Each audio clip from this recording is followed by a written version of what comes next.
Turkana County, Kenya's largest by land area, stretches over an immense 77,000 square kilometers.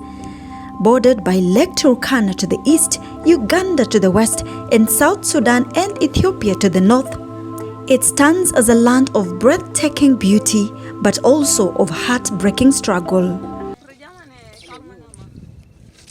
This region, one of the hottest and driest in the world, faces relentless challenges.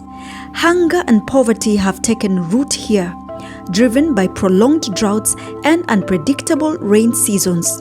The people of Turkana endure a battle for survival each and every day. In Lorraine village in Turkana West, we witness their plight firsthand.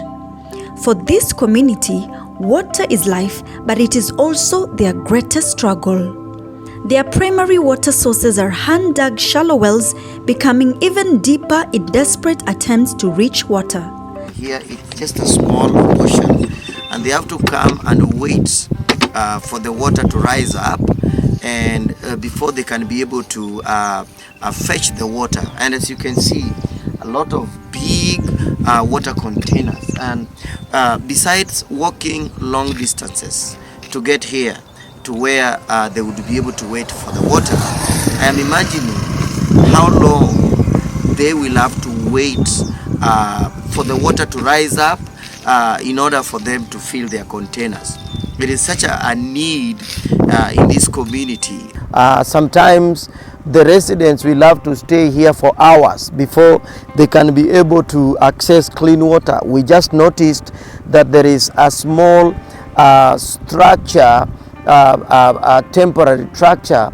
Some business-minded people, they have begun to cook tea, to make tea and some bread, so that the people who come here and stay for long hours, they can buy and have a bite in the process of waiting for water. The local community have been able to come together, and they have purchased a water pump so that this can be able to help them to draw as much water as possible out of the hole. And as you look at the water stream there, the amount of water coming out is very little. So even the water pump itself, the generator, does not have so much water that it can pull out.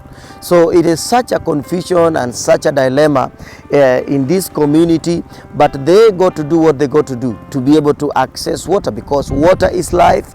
The water they do find is often contaminated, laden with high saline levels, making it unsafe to drink, and yet it is all they have. Watu wanatumia maji ambayo ile ya kwenda kuchukua kwa visima baada ya mvua kunyesha, ambayo haina usafi wowote, na hivyo inaletea watu maradhi mengi sana yanayotokana na wadudu wanaosababishwa na maji chafu. This is a salt water lake, so it's not good for consumption.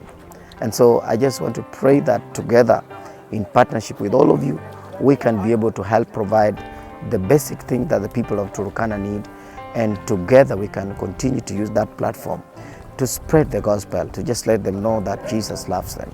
Tunao uwezo ya kupanda, lakini kwa sababu ya kukosa maji yana tatizo sana. Tunaweza tukafanya juu chini kwa kusubiri mvua, lakini kwa yote tunaomba Mungu pia kupitia msaada ambao tumepata kwa wapendwa, Mungu pia wasaidie tena na nguvu, ili nasi pia tupate tena kubarikiwa kutoka kwenu.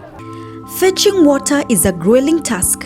Residents walk for miles under the merciless sun, enduring blistering heat just to bring home a few liters. So when we have water closer, lives will be saved, life also will be sustained, and things shall be well with us. Due to walking the long distances, the residents are forced to pull their water jerrycans to at least ease their burden. Their livestock weakens, crops fail, hygiene suffers, and preventable illnesses take hold. Where there is no water, no life. Our livestock needs water. Ourselves, we need water. Our churches, community needs water. These goats, they need water. As you can see, it is only by the grace of God that God has sustained the goats and also the people in this community, if they are actually depending on the small amount of water that is coming out. But it doesn't have to be this way. There is hope. By digging boreholes, we can provide this community with clean, safe water. We have drilled a well in Marsabit. We have drilled a well in Uganda and in Kisumu. And we are praying and trusting God that in this desert area, we can come and we can help ease in life for the people in this community by drilling a well. We will appreciate for any borehole or any supply around. Thank you very much. I want you to know that even as you pray with us, may you allow the Lord to speak to you.